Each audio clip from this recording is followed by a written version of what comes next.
Hello, I'm Andrew and welcome back to Taekwondo Step by Step. This is the place where you become an expert at Taekwondo, and the man who's going to teach it all to us is our master Lee Gyu-hyun. Now yesterday we learnt the straight punch and we learnt about the back punch, but what are we going to learn today? Yes, yesterday I taught you about a 주먹 and a 등주먹.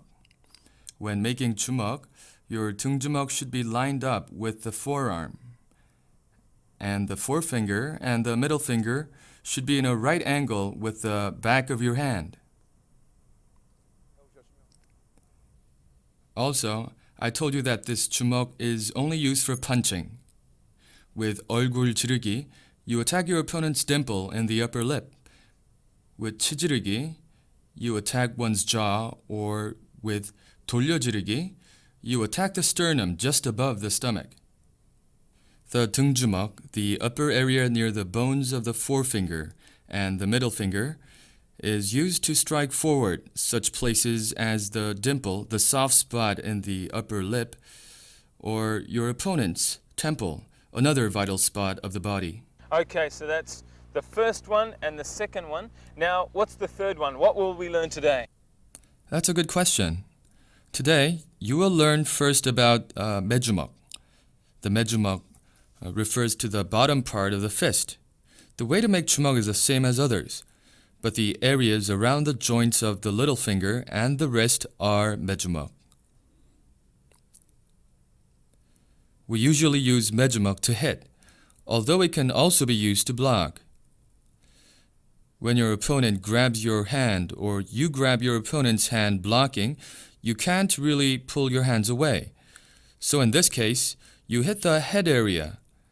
You hit the head area of the opponent as you pull your hand away. Okay, but what happens if he's too tall? That's another good question.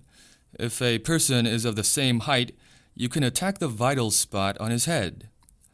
Even if a person is much taller, you can attack the middle of the forehead, another vital spot on your body. And also, stepping to one side, you can also hit the forearm of an opponent by hitting his forearm, and you avoid his blow, and you break his arm using 매주먹. That's the way you can use 매주먹 in striking. Now, let's see how it is done. First, if an opponent grabs you, you can pull your hand back and hit his head.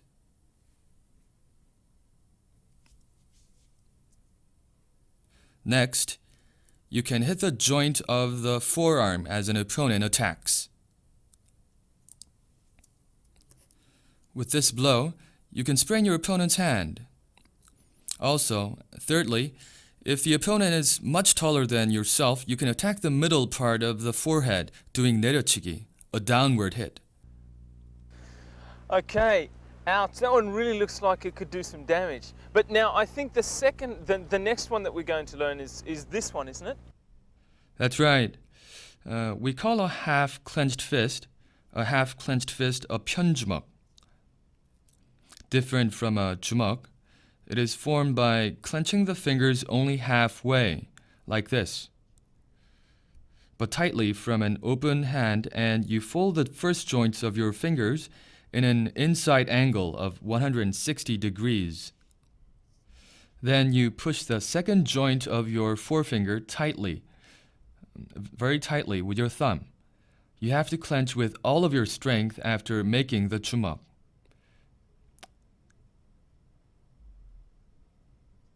Rather than punching a person with the knuckles of the four fingers, you punch a person using the joints of the forefinger and the middle finger. This 주먹 is more outwardly extended than other 주먹s, so it can be more powerful and damaging when mastered. With the knuckles that protrude, you can stab your opponent's soft spots and do major damage. Even though 편주먹 is usually used in punching, it can be used in many different ways. It can rake and scratch the target. Also, it can slash the target like a knife. Now, let's look at how 편주먹 is used. Let's take a look. The first demonstration is attacking the middle of the forehead using 편주먹. And secondly, let's see how one can attack the windpipe. If the windpipe gets blocked, one may suffocate and experience major damage. In extreme, one may even die. Oh, that one really looks painful. But what's the next one you're going to show us now?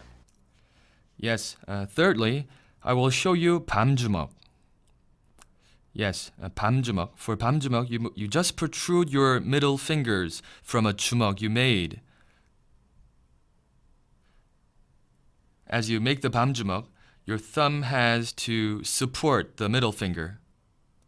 Otherwise, your middle finger will be pushed in as you attack. So you have to support it very tightly. You use the protruding part to attack rather than the jumeok. And this is one of the more powerful jumeoks since it can penetrate the targeted areas. You can penetrate those major spots, those vital spots rather, and inflict major damage. Now let's see how it's done.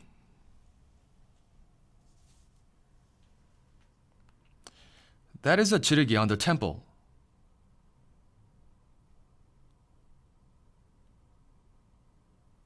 The next one is called sosum jirugi, where you use both fists to attack the windpipe.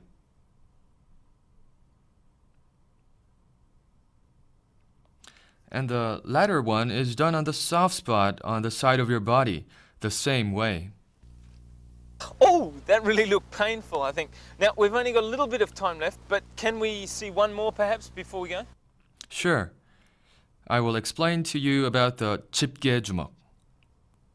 Jipkejumeok is made by opening the thumb and the forefinger like a pincher, like this. Even though you may think that your pincher would reach the target first, it's actually the second joints of the remaining three fingers that reaches the target first. And then you have to follow through with the pincher that you made with your hand and pull at the throat of your opponent. This is especially done on the throat, and the pinchers are used to hold the throat very tightly. When an opponent is trying to block, you pull at the throat using the pinchers. So the pinchers have a double effect, you might say, of punching and tearing on the opponent. It can be really effective. Looks like fun. Now let's see how the Jipkejumeok is done. An attack done by Jipkejumeok on the windpipe. Today's point. Today we learnt about different ways to make the jumeok. Try doing them now as we watch them from different angles.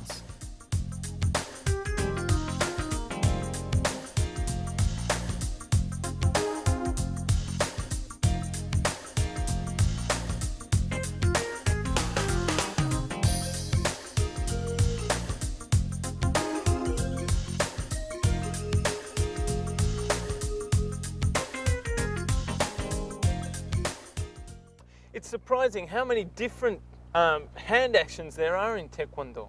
But thank you again, Master Lee, for helping us today.